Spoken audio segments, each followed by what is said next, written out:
Glória a Deus. Então, continuando em Mateus, capítulo 5, no nosso estudo das bem-aventuranças, ou do Sermão do Monte, amém? Nós vamos continuar hoje a nossa quarta parte. Né? E nós vamos continuar lá a partir do verso 10 em diante, mas antes vamos dar uma breve recapitulada, como eu sempre faço. Mateus capítulo 5, do verso 3 em diante.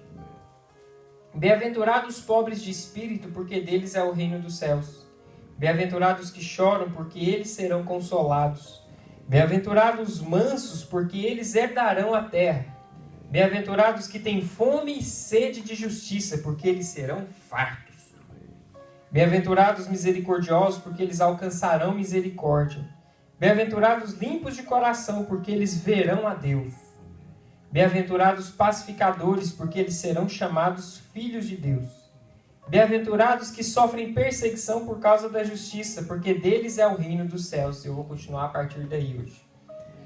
Bem-aventurados sois quando vos injuriarem e perseguirem, e mentindo, disserem todo mal contra vós por minha causa. Exultai e alegrai-vos, porque é grande o vosso galardão no céu, porque assim perseguiram os profetas que foram antes de vós. Amém. Vamos orar para termos revelação do Senhor e sua palavra nesse momento. Pai, nós oramos diante do Senhor nesse momento. Pai, nós clamamos que o Senhor traga luz, traga revelação, traga, Senhor Jesus, sabedoria, entendimento, dá ao nosso corpo, à nossa alma, ao nosso espírito, clareza.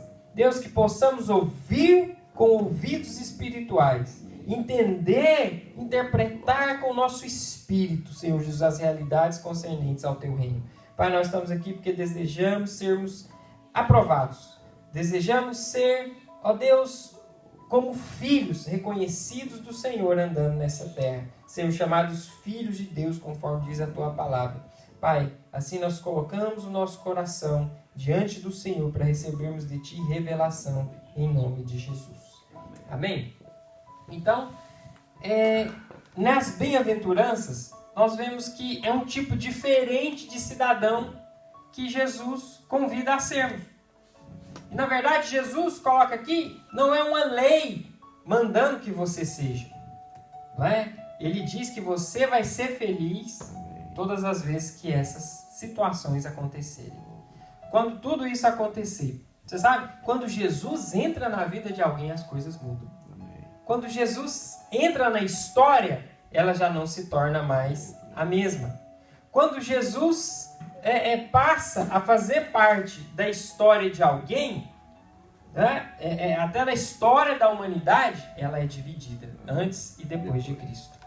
Conta-se uma história, pode parecer uma história para criança, mas ela ilustra uma realidade espiritual poderosa. Conta-se que tinha 3 árvores. E essas 3 árvores, né, estavam crescidas juntas uma das outras. E um dia uma disse para a outra, né, as árvores conversam, nessa história as árvores conversam. E uma disse à outra assim: o que você sonha quando você crescer?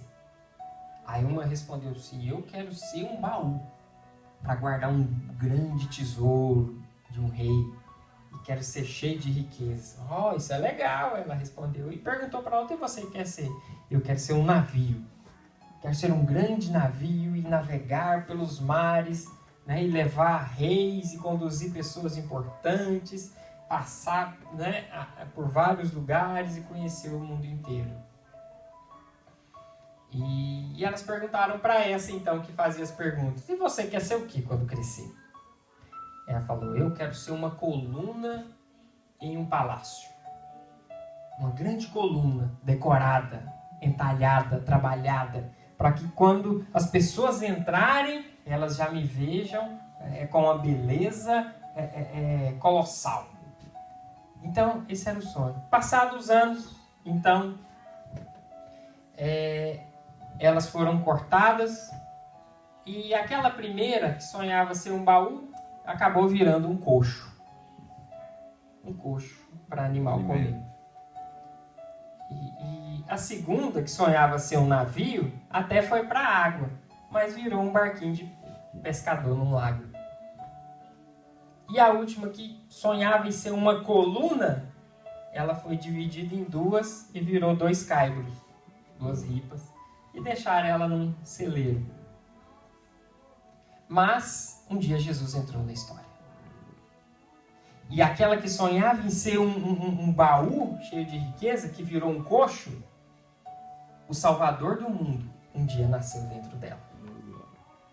Aquele que era o Rei dos Reis e Senhor dos Senhores nasceu naquele coxo.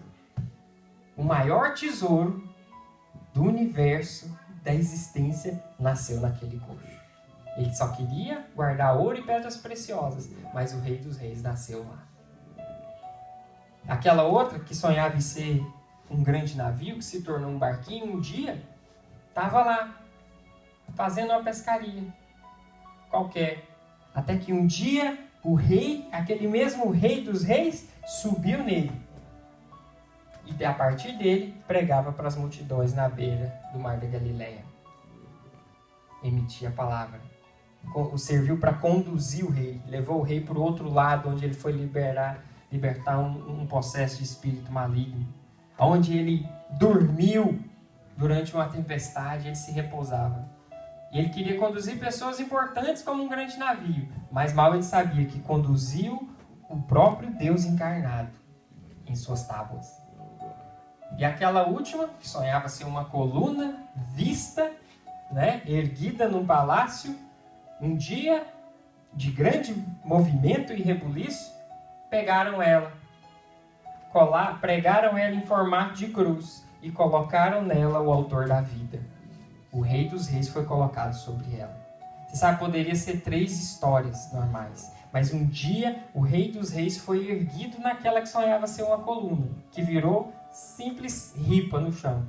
E através dela se tornou o símbolo do qual Deus salvou todos os homens que nele creem. Então, muito mais do que a coluna no palácio, se tornou um instrumento para Deus salvar a humanidade. Então, toda a história poderia ser simples, poderia ser só mais uma, mas Jesus entrou na história. Você sabe? A nossa história poderia ser só mais um. Só mais um. Depois de uma semana, você é mais um funcionário na sua empresa, você é mais um membro da sua família, você pode ser mais um para um monte de situações. Mas quando Jesus entra na sua vida, as coisas fazem a diferença. Então é por isso que quando ele prega o sermão do monte, ele começa: feliz é você. Feliz é você, que é pobre de espírito, é quebrantado. É você que chora, aquele que reconhece que não é, que não pode, que não consegue, que não faz. Esse é que é o feliz.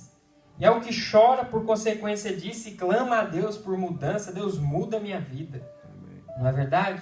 E como consequência ele se torna manso, porque ele sabe que não é melhor que os outros. É alguém quebrantado. Não é verdade? E por isso, como consequência, ele se torna mais compassivo, misericordioso com os outros. No verso 7 fala: bem-aventurados os misericordiosos, porque alcançarão a misericórdia. Como consequência, e bem-aventurado ele se torna limpo de coração. Por quê? Porque ele tem revelação. Ser limpo, de coração e ver a Deus é ter revelação de Deus. Tem revelação quem tem o coração limpo. Foi alguém quebrantado, muito provavelmente lavou o seu coração com as próprias lágrimas, do choro que teve por se enxergar. E ele se torna um pacificador. Não um apaziguador, mas um pacificador. Alguém que chega e traz a paz de Deus onde ele chega. Bem-aventurados os pacificadores, porque serão chamados filhos de Deus.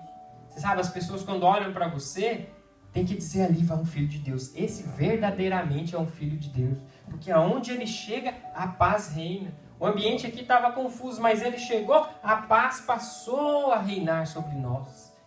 A coisa estava bagunçada, confusa, ele chegou, houve paz da parte de Deus. Esse aí é filho de Deus, percebe? As pessoas vão reconhecer que você é filho de Deus através da paz que você traz sobre elas. Bem-aventurados os que sofrem perseguição por causa da justiça, porque deles é o reino dos céus. Você sabe? Começando por aqui. Sofrer perseguição é sinal de crescimento espiritual. Por que eu digo isso? Porque à medida que você avança em Deus, consequentemente, você vai receber crítica, rejeição. Normalmente as primeiras é dentro da própria casa. Normalmente as primeiras é dentro da própria família. Então você agora é de Jesus. Você entregou o coração para Jesus. Então quer dizer que agora você não fuma, não bebe, não joga. Não é assim que se diz? Então quer dizer que agora você não passa, não amassa, não espicha, não encolhe, não dobra. Nada, você não faz nada. Você agora é da lei dos crentes. Né? E começa aí. Isso é o quê? Perseguição por causa da justiça. Qual que justiça é essa? Que você foi justificado por Cristo. E aí eles dizem, então agora você é justo. Então agora você é santo, santinho, santarrão, né? Crentinho. Então essas são um pouco da perseguição que começa. Mas não é a perseguição por causa da arrogância, da prepotência, da falsidade, da falta de caráter, né? Do engano, dos complôs que se entram. Não é perseguição pelo erro, mas por causa da justiça. Justamente porque você se recusa a fazer parte de esquemas da cultura desse mundo. Né? Tem gente que o mundo parece com ele, o linguajar dele é igual do mundo. Então ele xinga como ímpio, então ele se relaciona, ele negocia, ele compra e vende enganando conforme o ímpio. Então ele está muito igual, ele não sofre perseguição. Então quando alguém fala, não, disfarça, né? Quem trabalha com carro, né? Às vezes ele fala, não, disfarça isso aqui com a massa, né? Passa uma bem fininha, assim, usa um produto tal, coloca um produto tal no motor para tirar o barulho. Eu já ouvi isso demais. Né? Mas quando você fala, não, eu não faço esse tipo de coisa, não entro nesse tipo de esquema, você é até mal visto, não é verdade? Você é até mal visto. Se você rejeita entrar em esquemas e complôs, você é mal visto. Certa vez o pastor estava contando a história do irmão que trabalhava numa empresa e a transportadora trabalhava, né, fazia a coleta. Né? Então ele era responsável de fazer essa contratação. E aí o dono da transportadora foi falar o seguinte, olha, só continuo com vocês se eu tiver uma comissão. Sabe, uma comissão? Uma comissão, não pode ser declarada. R$2.000 por mês de comissão. O volume de transporte era muito grande. Aí ele foi, falou com o superior dele, que não era o dono da empresa, mas era o primeiro superior, falou, fulano falou que só quer continuar com a gente se der a comissão para ele. O superior dele autorizou, falou, pode dar os 2.000. Ele falou, então, tá de acordo, vamos continuar com você pelos 2.000. Só que o superior dele, passado um tempo, 1 ano e meio mais ou menos, foi mandado embora. E o esquema continuou. Só que aí o patrão, dono da empresa, que morava em outro estado, desconfiou daquilo. Ele falou, não, o dono da transportadora lá falou que só dava, o funcionário da transportadora que fazia, né, o gerente da logística, falou que só continuava com a gente se desse para ele. Quem que autorizou? Não, o fulano que já foi mandado embora, ninguém tinha mais contato, não sabia. Então o dono veio do outro estado, pegou ele e foi lá na transportadora, falou, fulano aqui falou que você queria a comissão para poder continuar, está certo? Não, nunca recebi 1 centavo desse sujeito. O que aconteceu por ele aceitar o complô? Não só perdeu o emprego, como recebeu um processo e teve que vender tudo que tinha para devolver o que ele havia pago de propina para o outro. Sendo que não foi nem ele que autorizou, mas só porque ele concordou. Por que esse tipo de coisa acontece? Sabe? Foi perseguido não por causa da justiça, mas por causa da injustiça. Por causa do engodo, do erro, do engano. Né? Lá em Lucas, no capítulo 6, verso 26, vamos colocar, Lucas 6.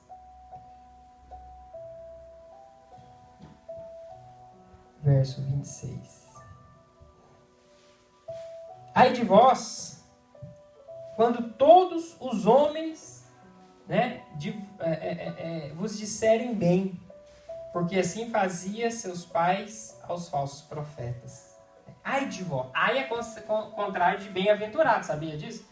Ai é uma interjeição de tristeza. E bem-aventurado quando é de alegria, de felicidade. Bem-aventurado significa feliz. Mas ai é o quê? Infeliz. Traduzindo mais claro é: infeliz de vós quando todos vos elogiarem. Isso é terrível. Por quê? Por que Jesus está falando isso? Porque você não faz diferença nesse mundo. Esse mundo automaticamente rejeita quem está de acordo com a palavra. Quem está de acordo com o evangelho. Mas muitas vezes as pessoas não querem ser mal vistas. Então é um crente disfarçado. Certa vez um pastor foi visitar um irmão numa repartição pública, lá na minha cidade, e ele, um pouco descontraído, chegou lá e falou: ô irmão fulano, paz do Senhor. E ele já correu e falou: pastor, fala baixo, porque ninguém aqui ainda sabe que eu sou crente. Eu estou preparando eles para contar ainda. E o pastor, muito bem-humorado, falou assim: já entendi, você é um agente secreto do reino, né? Ninguém sabe que você é crente, você é tipo um 007, é isso mesmo, né? Você está infiltrado aqui.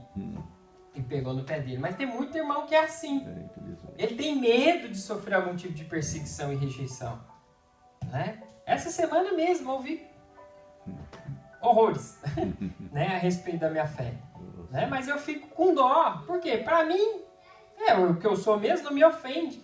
Mas as pessoas que não entendem cada vez mais estão longe do Senhor. Porque se soubesse a doçura, o amor, a graça, o favor de Jesus, jamais rejeitaria. Jamais. É porque estão longe. Eles estão longe, são ignorantes, não sabem o que fazem. Né? São débeis, não sabem o que é o céu, tampouco sabem o que é o inferno.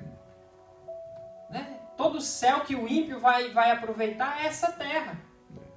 Em contrapartida, todo o inferno que nós, filhos de Deus, vamos sofrer, também é essa terra. Daqui uns dias o jogo vira, e aí é por toda a eternidade. Não é verdade? Então, por isso que fala: feliz sois quando vos injuriarem e perseguirem. E mentindo, verso 11, disserem todo mal contra vós por minha causa. Aí já é o segundo nível de perseguição. Já é por causa de Jesus. O primeiro foi por causa da justiça. Porque agora você foi justificado. Mas agora é por causa de Jesus. Perseguição por causa de Cristo. Você sabe, quando você vai falar de qualquer outro homem, quando você vai falar de qualquer pessoa que passou pela face da terra, não te dá problema. Não te compromete. Você pode, no máximo, receber uma risada irônica. No máximo, vão te contrariar. Mas receber perseguição, até mesmo física, risco de vida, é só Jesus. Se você se levantar aí a favor de Darwin, mas não, porque Darwin, né, explicou, Darwin estabeleceu, Darwin a teoria da evolução. Até quem não concorda, né, no máximo que vai fazer é dizer que você está errado. Não, se você for defender Freud, não, porque Freud estabeleceu, não, Freud definiu, Freud classificou o comportamento e a sexualidade, tudo funciona assim. Coisas que nem ele mesmo acreditava, como as cartas pessoais dele assim demonstravam. Mas se você fala de Freud, também ninguém vai te condenar, não é? Se você fala, quem mais que pode te Maomé, se você fala de qualquer outro líder religioso, isso não vai te dar problema. Você só pode ser contrariado. Mas se você fala de Jesus, opa, o caldo engrossa, como diz na minha terra. O angu gera caroço. Mas é na hora. Por quê? Porque há um espírito maligno nesse mundo que é contra Deus. especialmente contra Jesus. Porque quando você fala de Deus, na cabeça de muitos ainda pode ser o Deus da forma que ele acredita, mas quando você fala de Jesus, opa, tem problema. Outra vez eu estava num carro, parado no trânsito, e aqueles doidos que fica com o som alto ouvindo, que você fica obrigado a ouvir o que ele ouve. Ele estava ouvindo um debate numa rádio. E um dos debatedores lá, talvez tido por intelectual ou coisa, porque intelectualismo no Brasil parece uma piada, dizia o seguinte: uma religião, né, te mata se você não se converte. A outra diz que só Jesus salva. E ele dizia: qual que é a diferença entre as duas? Não tem diferença nenhuma. É tudo igual. Você sabe, por si só, o pensamento do cidadão, por si só, sem querer nem interpretar, porque se interpretar fica pior, por si só, já é algo totalmente tão equivocado que beira ao ridículo. Porque nós, como cristãos, nós falamos: Jesus pode te salvar, você quer? Não quero saber. Ok, Deus te abençoe, até logo. Não é assim que nós fazemos? Então você continua convivendo, né? Se ele quiser ser seu amigo, você continua, você não rejeita. Mas a outra não. A outra, você vai se converter? Não? Então você é infiel. Corta a cabeça. Qual que é a diferença? Não tem nenhuma diferença nisso, na cabeça do cidadão. Por quê? São contra Cristo. Eles são totalmente anti-Cristo. A mentalidade desse século. Eles não aceitam, eles rejeitam, eles desprezam. Por quê? Porque sempre que seguir Jesus genuinamente, né, vai gerar perseguição.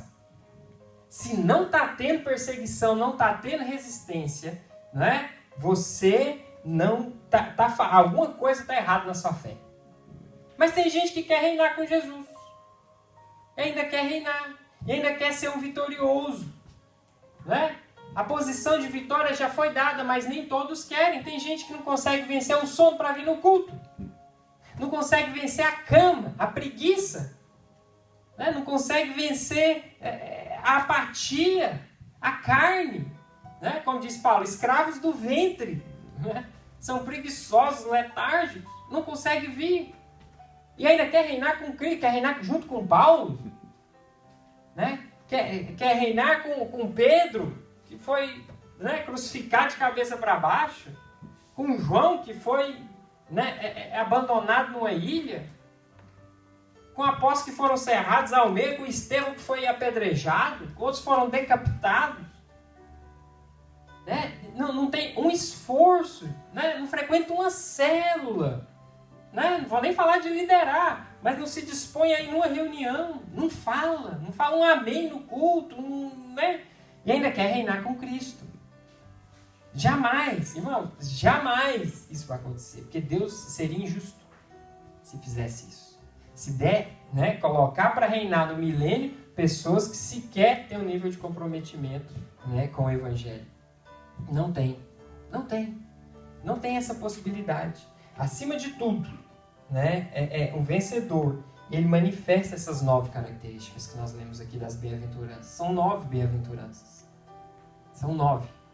Né? Então, o vencedor, ele passa por todas elas. Lá em João, no capítulo 15, verso 20, João 15, 20.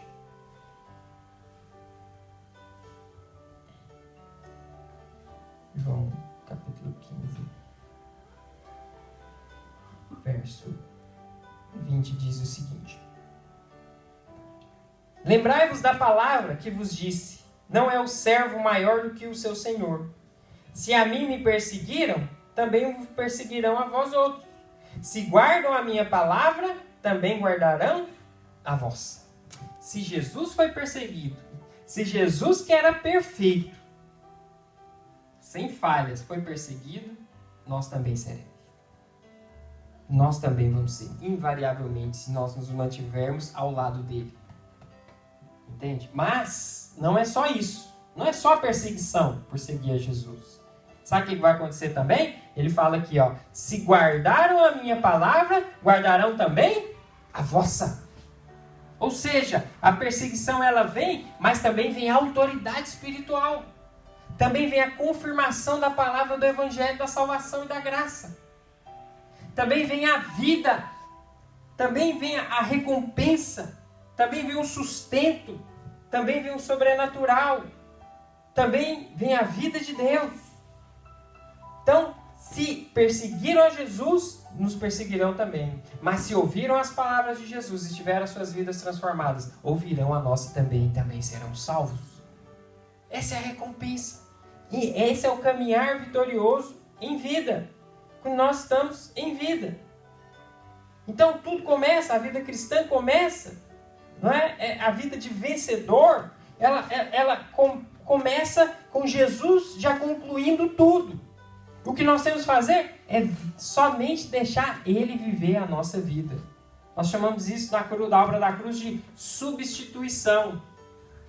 Substituição, onde Ele substitui o nosso velho homem pelo novo homem. Então, essas bem-aventuranças, vamos reler as bem-aventuranças. As bem-aventuranças é Cristo substituindo a nós. Nós temos que deixar Ele viver. Então, verso 3, Mateus capítulo 5.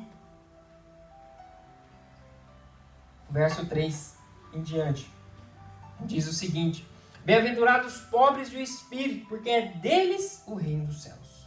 Vou mudar para feliz, para você entender. Feliz os que choram, porque eles serão consolados.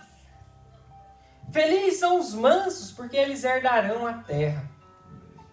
Felizes os que têm fome e sede de justiça. Mas não é a justiça própria, não é a justiça do seu próprio entendimento, é a de Cristo. É a justiça que salva, justifica, transforma. Porque eles serão fartos. Felizes os misericordiosos, porque eles alcançarão misericórdia. Ou seja, aquele que perdoa receberá também o quê? Perdão. Felizes os limpos de coração, porque eles verão a Deus. Felizes os pacificadores, porque serão chamados filhos de Deus. Sabe, quando Jesus chega em algum lugar, a paz dele chega também. Foi isso que ele colocou para nós. Quando vocês chegarem no lugar, que a sua paz seja dada a quem está lá também. Se te rejeitarem, vão embora. Jesus falou, não corta a cabeça deles não, porque eles são infiéis, né? Vai embora, sacuda o pé e vai embora de lá. Porque o juízo deles vai vir naquele dia, não é de você. Não é você que exerce justiça. Felizes os que sofrem perseguição por causa da justiça, porque deles é o reino dos céus. Sofrer perseguição dá um galardão. Felizes sois quando vos injuriarem, perseguirem, mentindo, disserem todo mal contra vós por minha causa. Exultai e alegrai-vos, porque é grande o vosso galardão nos céus, porque assim perseguiram os profetas que foram antes de vós. É a recompensa por deixar ser transformado pelo Espírito Santo, a imagem e semelhança de Cristo. Há uma recompensa por sermos fiéis. Há uma recompensa por perseverarmos em Cristo. Amém? Há uma recompensa por vermos o galardão do Senhor sobre nós. O galardão, a obra. Há um galardão. Há um galardão por ver a obra do Espírito Santo transformando nós a cada dia. Amém? Que nós possamos perseverar então. Que nós possamos nos dispor a ter um relacionamento com o Senhor. Né? O mínimo. Acho que o mínimo. Né? Acho que hoje é um bom dia para falar disso. O mínimo que se faz numa vida cristã, né, é buscar o Senhor. Isso é o mínimo.